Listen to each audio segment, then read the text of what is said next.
الله من الشيطان الرجيم بسم الله الرحمن الرحيم. Allah Almighty describes when we reach our spiritual maturity in a verse of the Holy Quran that hatta iza balaga shuddahu wa balaga arba'ina sana, till when he attains his full maturity and reaches the age of 40 years. This number of 40 years is one that speaks of a maturity that is unique in the way that spiritual maturity is described. When we look at physical maturity and intellectual maturity, they both come much earlier. They're very observable as well. Also, it's mentioned in our religious literature. Hazrat Muslim Maud Radhiyallahu Anhu explained in one place that a person reaches physical maturity at about 18 to 20 years old, and they reach intellectual maturity perhaps between 18 and 25 years old. So these are the stages of intellectual maturity where a person reaches a point where they are now able to use their capacities fully. And then after that, those capacities can reach their peak. After the capacities reach their peak, then they go into a long phase of decline. So that decline is something that we are all familiar with. In physical decline, we see that the human body reaches its peak in the 20s. Around 30 years old is when a human body reaches its peak, and then it goes into a decline after that. When we think about the athletes who are most famous, who are best in their sports, then we see that it is in their 20s that they are at their physical peak. That is when we have the most explosive power. But then as an athlete goes into his 30s, then we consider them to now be going past their prime, to getting close to their retirement. Someone in their 30s in ordinary day-to-day life is considered to be young. But in athletics, they're considered to be senior, now coming to the end of their career, now coming towards retirement. This is the nature of physical decline. The peak comes early. But interestingly, cognitive decline also starts at around the same time, that there is a cognitive peak that a person reaches, at least in their fluid intelligence, at least in the explosive power or in the raw processing power that their brain has. And this happens at some point in the 20s. And then in the 30s, there's a continuous and very gradual decline. So in both of these aspects, we can see that there is an early maturity, an early peak, and then a long period of decline that continues throughout our lives. And while we are familiar with this in our physical bodies and in physical sports, but one thing we may not be as familiar with is that it exists in just about the same way when it comes to our cognitive capacities. If you look, for example, at chess, there, about the average point where grandmasters reach their peak is at around the age of 30. Now, a lot of people would not consider a person reaching their cognitive peak to be in their 20s or 30. But this is the peak where a person reaches their cognitive abilities. The best chess player in the world, Magnus Carlsen, reached his peak ELO score when he was 23 years old. The present world champion in chess is about 20 years old right now. So those same things that we would apply only to the physical body, to athletes who are playing in physical sports, to a great extent they apply when it comes to fluid intelligence, to the application of our intellect.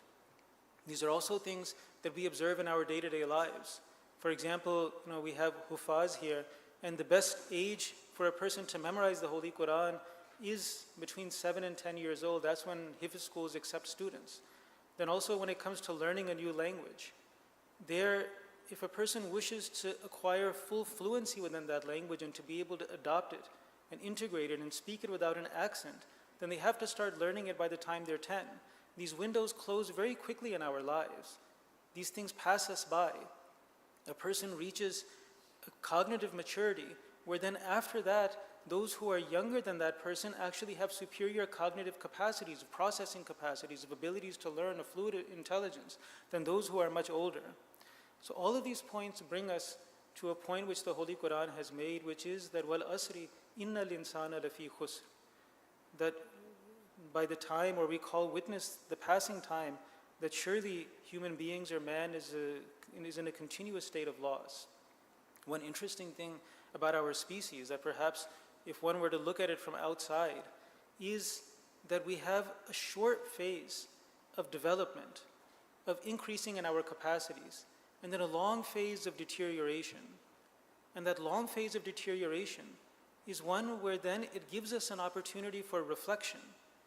And this is one thing that the study of science and of our human body and of our human brain can help us to increase in wisdom and in spiritual maturity.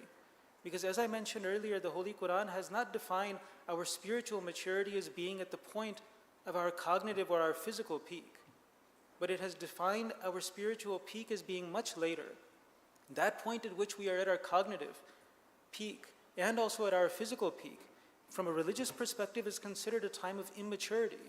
In one place, the promised Messiah ﷺ said that he hesitates to take bayat from those who are younger than 40 because there are fluctuations in this age, there are ups and downs, because there is a type of immaturity. A person has full force and application of their physical and intellectual capacities, but they are weak on account of these things. So when it comes to that aspect of spiritual maturity, this is something that we experience regularly in our lives. We also see a parallel to this in something that is referred to as crystallized intelligence. This is not the raw processing power, but this has more to do with experience and knowledge, and how we are able to use that crystallized intelligence, those things that have combined after a long period of time, to then be able to continue, excel, and not be left behind. In the professional field, for example, it is not dominated by people in their 20s and 30s, it is dominated by people older. It is because they are able to make use of a crystallized intelligence. We see this in sports also. There are certain athletes right now who are in their 30s and are very effective on their teams, even in basketball or soccer. Even though from the pure physical capacities they were superior in their 20s, but simply because of the accumulation of experience, they are able to play more effectively with less. They are able to do more with less. And this is essentially what crystallized intelligence is, that a person is able to use their accumulated knowledge and experience to gain wisdom, and that wisdom is what we look for when we are looking for good decision making. If we need help with technology, if we need help with something that requires fluid intelligence, we look for somebody young. We look for somebody in their 20s. When there's a new technology emerging with AI and these different types of things, the ones to adopt it first and foremost, and the ones to have the best proficiency in it, are people in their 20s, people who are younger. So when we need advice on these points, then we go to those people who are young because they're better at it than we are. But we never go to somebody in their 20s for life advice, for wisdom, for any of these things, because those are not things that are there at that early period of time.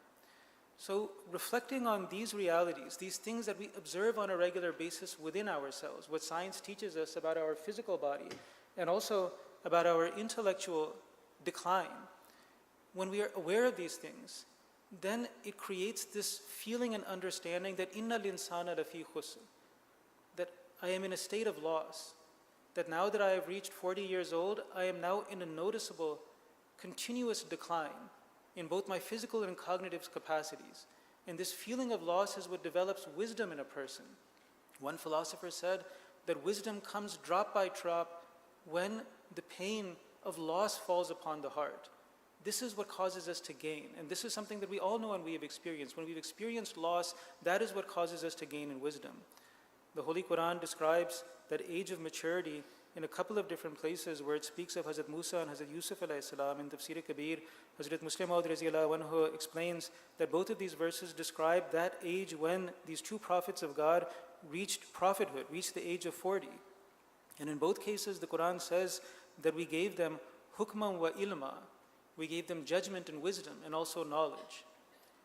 So at this point in a person's life, a person gains wisdom. Hukman or hikmat in the Arabic, in its root meaning, refers to the bridle that is used to restrain a horse. Hikmat is restraint. There is a horse which has the capacity to move, it has strength. A person who is young, who is at the peak of their cognitive and physical capacities, has capacities, but they lack restraint at that point. Hikmat is restraint. And so when a person reaches the age of 40, they now gain restraint and also the ability to apply that accumulated knowledge which they have gained. So there the Holy Quran says that when we reach this age, that وَلَمَّا بَلَغَ أَشُدَّهُ وَاسْتَوَى آتَيْنَاهُ حُكْمًا وَإِلْمًا, that then a person bestows wisdom, judgment, and knowledge. So these physical realities that we observe in our bodies, in our minds, they lead to spiritual truths.